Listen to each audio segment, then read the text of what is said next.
sabihin niyo na walang nangyari. Napakasakit para sa aming lahat na nandito. Yes. Thank you for those questions, Senator Tulfo. Senator Risa, do you want to take the floor?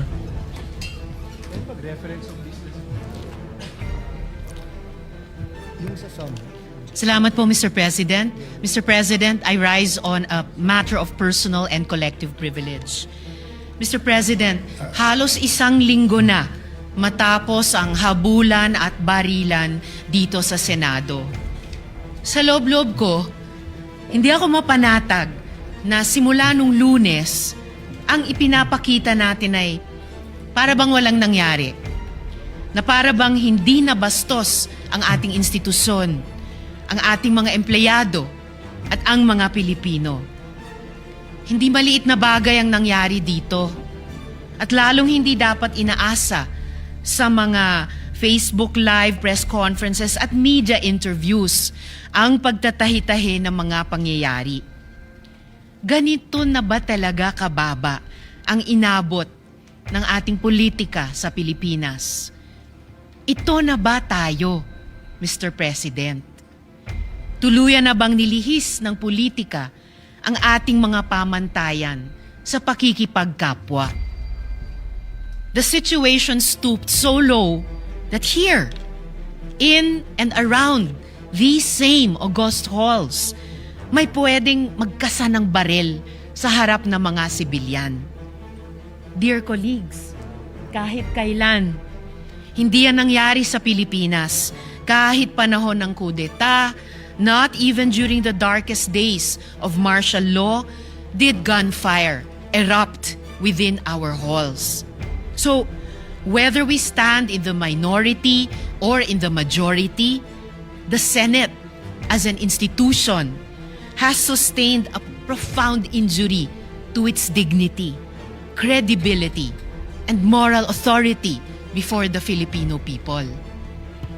And this frustrates me every day since Wednesday,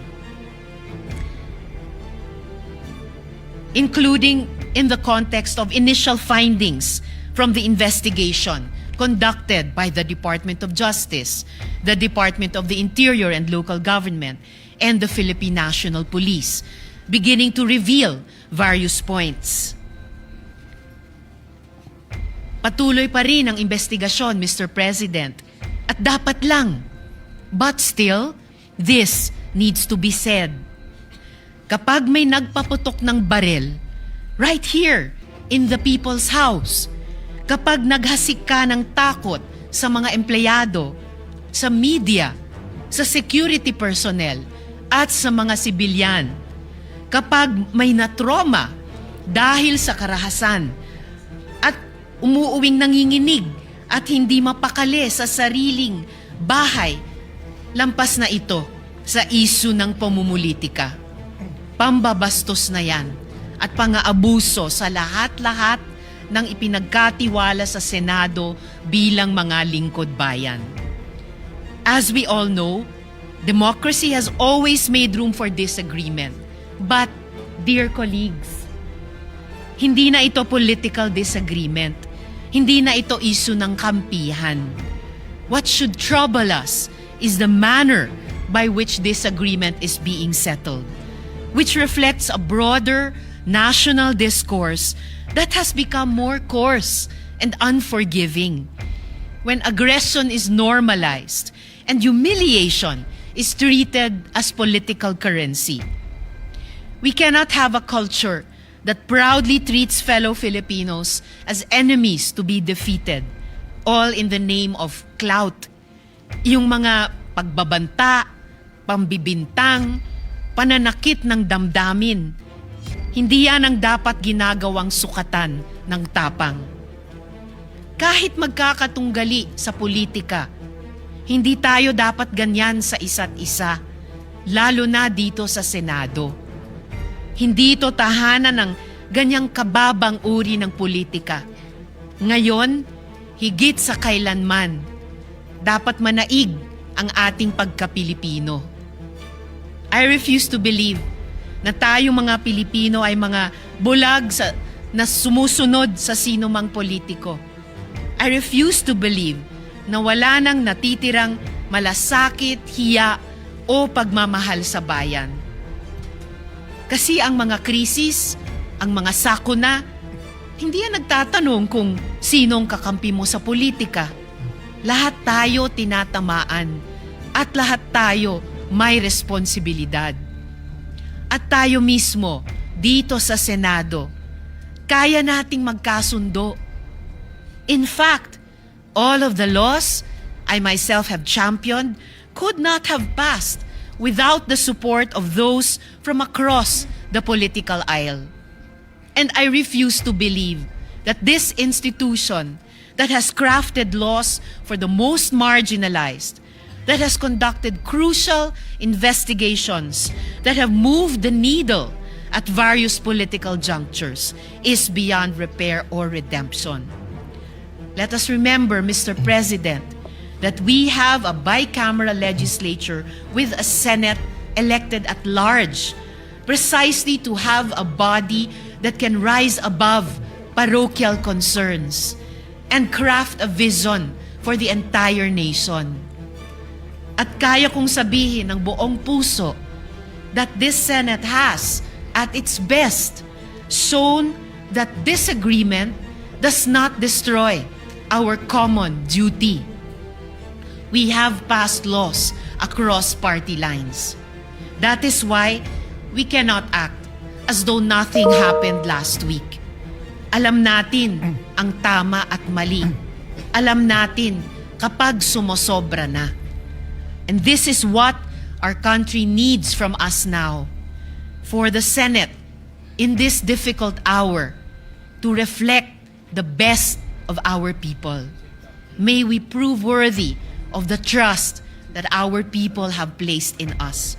Marami pong salamat sa inyo at sa lahat, Mr. President. Before I recognize Senator Pia and Senator Marcoleta, you know, the curious thing is the prayer of Senator Kiko and the prayer of former Senate President Tito Soto yesterday. We all agree with it. We're just looking at it from different sides of the political lens. And many of your statements today, Senator Risa, many of us, if not all, agree. But we all won't agree that parang walang nangyari. I don't know where that came from because I don't think anyone is treating it trivially. It's just a matter of how we can focus on it given that there is a real economic crisis, crisis of prices, oil crisis. Our stock is running out. We're convening into an impeachment court. You know, our staff are overwhelmed by the number of investigations, by the number of subpoenas that are here. They're asking us to produce so many things while we're also doing our own. So while we will agree with you and let's discuss later on which committee, I do not think anyone is acting as if you're my kuya but she's my ate. Yeah. Senator Pia.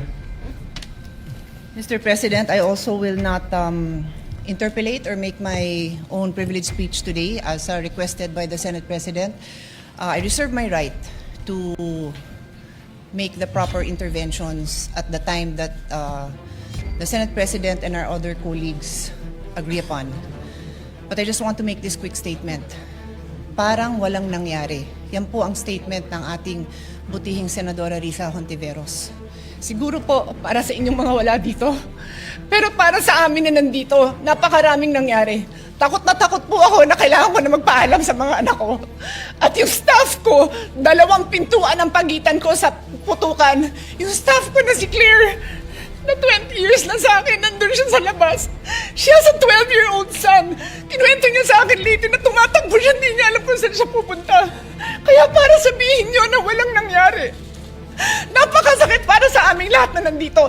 And as I said, 2 pintuan na nagpo-protect sa akin sa putukan.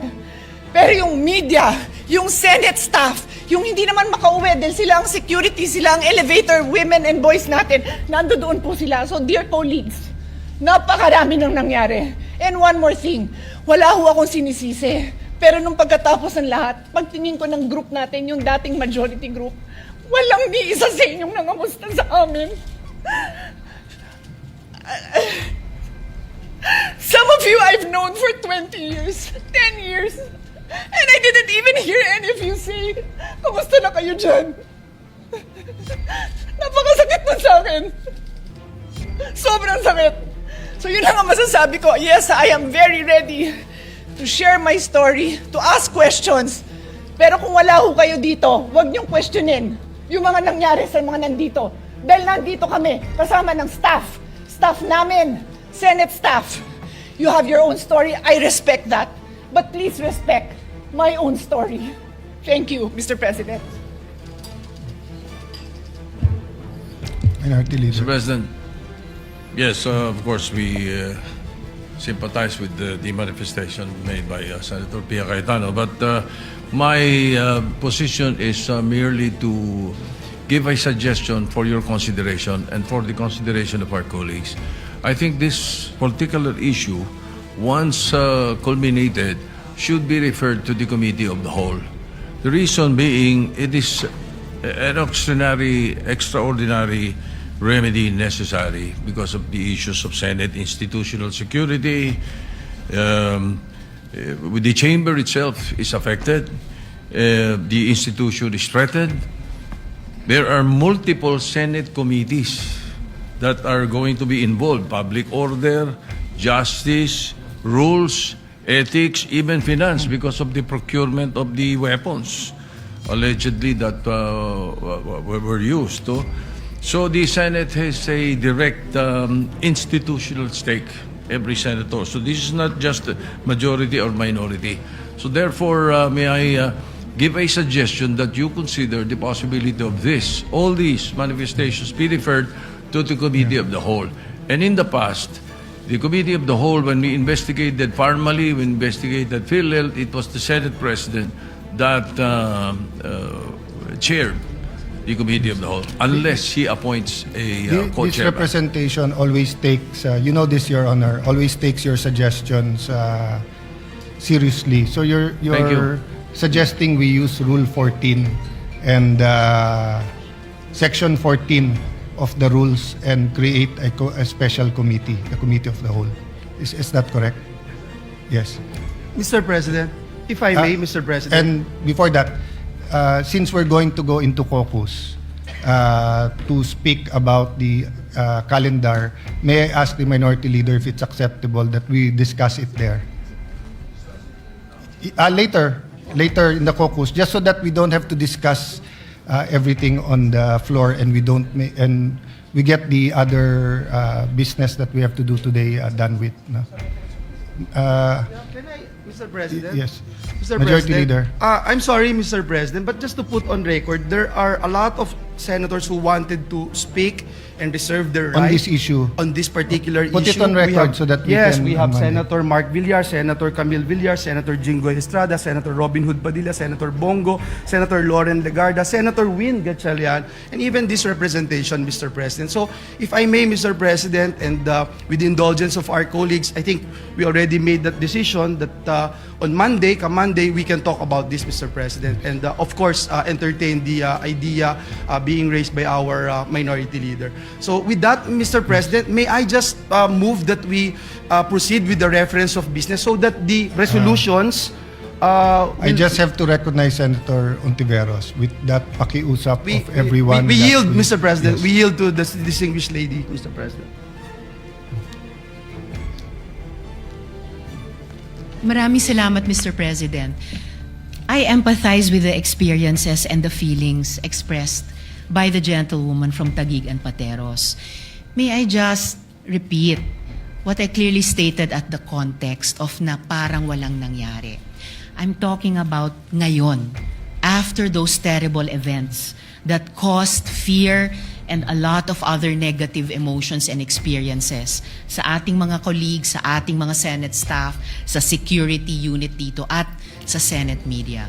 Yun po yung punto ko. And it is akin to one of the points raised by Senator Erwin earlier, before my privileged speech. But let So me just assure to you correct that's not that, the Mr. case. President. In fact, I have to deal with the security of the Senate every day. I'm just not telling you everything that we have to deal with now to make sure that there's no bombs in the